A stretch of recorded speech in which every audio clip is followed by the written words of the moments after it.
Tu trouves que ton entourage n'est plus en phase avec ta réalité? Cette vidéo peut t'aider. Bienvenue à toi sur ce nouvel épisode de 30 jours pour partir à la conquête de sa vie. Je t'ai présenté tout le mois de février des tips sur des sujets différents pour que tu puisses vraiment changer les choses. Découvre la playlist à la fin de cette vidéo et en attendant, abonne-toi juste ici et active la cloche pour ne pas manquer les prochains épisodes.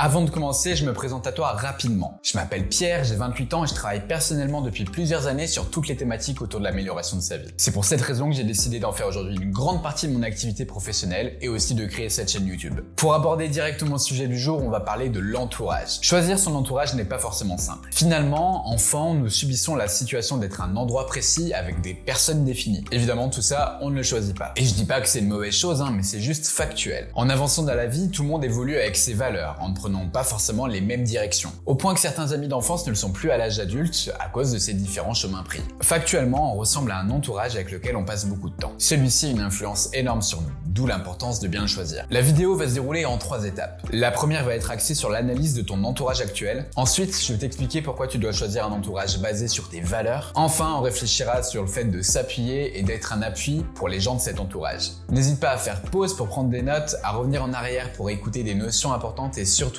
pose tes questions dans l'espace commentaire, il n'y a pas de questions bêtes et je te répondrai dans la mesure du possible. La première chose à faire, c'est de savoir si l'on a un entourage de qualité. Parce que peut-être que la vie a très bien pu faire les choses de la meilleure façon possible et que grâce à ton travail ou grâce aussi à ta chance, tu as peut-être déjà un très bon entourage. Juste une petite précision. Ici, il n'est en aucun cas question de juger qui que ce soit. Nous avons tous des qualités et des défauts, des faces claires et des faces sombres. Il s'agit plutôt du partage de ma réflexion sur le fait d'avoir un entourage bénéfique pour chaque personne. Comme nous sommes toutes et tous différents, il y en a pour tout le monde. Commençons par la base de l'analyse. Est-ce que les personnes pour lesquelles tu as le plus confiance ont une emprise négative sur toi? Est-ce que ces personnes te font culpabiliser en permanence? Est-ce qu'elles te dévalorisent? Est-ce qu'elles passent leur temps à dire que le problème de leur propre vie c'est toi? Est-ce qu'elles sont violentes avec toi, que ce soit physiquement ou psychologiquement? Seul toi peux répondre à cette question, même si lorsqu'on est sous l'emprise de quelqu'un, c'est difficile d'être lucide, soyons honnêtes. Mais si la réponse à l'une de ces questions est oui, alors prends clairement du recul par rapport à ces personnes-là. Parce que clairement, c'est toi qui es en train d'être détruit. Évidemment, il ne faut pas confondre comportement toxique et prise de tête. Se prendre la tête, c'est normal, c'est même sain lorsque l'on réfléchit à la chose. Mais il ne faut pas que ça soit non plus trop. Et si ces prises de tête sont en excès, c'est peut-être parce que tu ne partages pas les mêmes envies que ces personnes. Peut-être que tu n'as pas les mêmes goûts, les mêmes pensées. Sur le long terme, ça peut avoir des effets pas très positifs sur ton mental. Bien évidemment, on est loin des comportements toxiques que j'ai évoqués juste avant. Mais une fatigue mentale liée à ce combat permanent de défendre ses idées peut naître. Et ensuite, c'est compliqué de reprendre le contrôle quand même. Si ton entourage, ou en tout cas certains membres, te procurent plus de négatifs que de positifs, il est temps de le faire évoluer.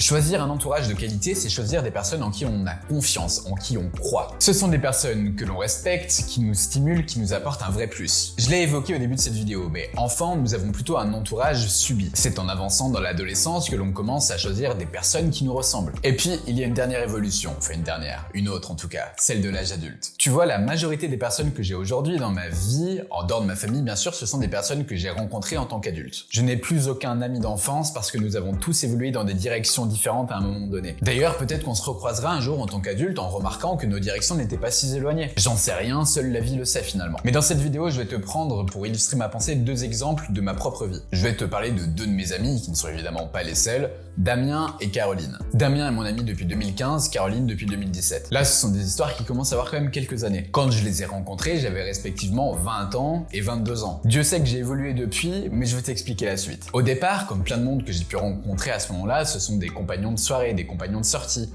Damien, je l'ai rencontré à l'université, Caroline dans le monde associatif. À ce moment-là, jamais je me suis dit, je choisis cette personne comme étant mon ami. Mais au fil du temps, tu échanges, tu passes du temps avec la personne et tu te rends compte qu'il y a des valeurs communes qui sont présentes, des valeurs importantes. Tu as des idées parfois proches, parfois d'autres qui sont un peu plus loin, mais tu as cette volonté d'aller dans la même direction. Tu ne cherches pas juste à passer de bons moments en soirée, chose que tu peux faire finalement avec presque tout le monde. Tu observes plutôt qu'au fur et à mesure, tu peux faire confiance. Tu peux partager les pensées les plus folles en toute liberté. Construire un entourage de qualité m'a pris du temps. Ici, j'ai pas voulu te faire une grande théorie. Je te partage juste une petite partie de ma vie pour te dire, tu vois, en fait, c'est pas si compliqué. Mais il faut du temps, il faut de la patience, il faut apprendre à se connaître. En fait, il faut appliquer un peu tout ce que je t'ai dit jusqu'à présent dans ce programme.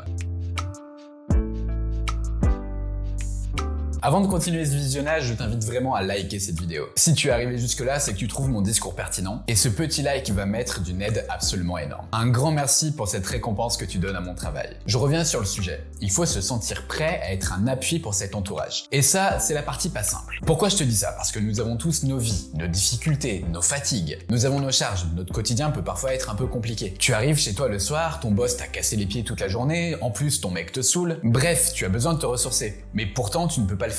Parce que cette personne de ton entourage de qualité a besoin de toi. Elle a un vrai impact, un vrai mal-être. Et à ce moment-là, c'est sûrement supérieur au tien. Elle te demande cette aide. Et à ce moment-là, tu dois être là pour elle. C'est la contrepartie de sa présence, de cette façon qu'elle a de te stimuler le reste du temps. Et tout ça, ça doit être réciproque. Je reviens cette fois sur mon exemple de la partie précédente, mais si Caroline et Damien sont toujours mes amis aujourd'hui, c'est parce qu'ils ont été là pour moi et que moi j'ai été là pour eux aussi. Et en fait, je crois que c'était génial d'être là les uns pour les autres à ce moment-là. Parce que ça permet à tout le monde d'évoluer, d'avancer et d'aller mieux en fait après. Alors bien sûr, avec mes amis, j'aime aussi passer de bons moments, rigoler, raconter la dernière embrouille marrante dans laquelle on s'est retrouvés. Et c'est vraiment le rôle de cet entourage de qualité aussi, avant tout. Mais pour conserver ces amis-là, je crois qu'il faut être prêt parfois à faire des concessions sur sa vie personnelle. Si la personne en face le fait aussi, évidemment. Un peu comme dans un couple finalement. Depuis que je ne conserve que les personnes qui ont du sens pour moi dans ma vie, mon esprit n'est plus pollué par des relations pas très saines pour moi. Évidemment, parfois j'ai des désaccords avec mes amis, on débat, mais ce n'est pas du jugement derrière, il n'y a pas quelque chose de très négatif. Et en vrai, ça libère vraiment l'esprit. J'avance dans la direction que j'ai choisie, une direction pour laquelle mon entourage proche est vraiment en adéquation. Et pour les autres personnes avec qui j'ai des affinités, mais pas autant de proximité, parce que la vie est faite ainsi, ce qu'on appelle plutôt les potes, cela reste des personnes avec qui j'aime passer de bons moments, bien évidemment. Mais le niveau de disponibilité est forcément différent. Et évidemment, cet entourage de qualité est évolutif, en tout cas dans ma vie. C'est aussi le principe du temps, c'est le principe des rencontres, c'est le principe des affinités, des alchimies. Mais concentre-toi sur une chose qui pour moi est importante, ton entourage doit t'apporter plus de positif que de négatif.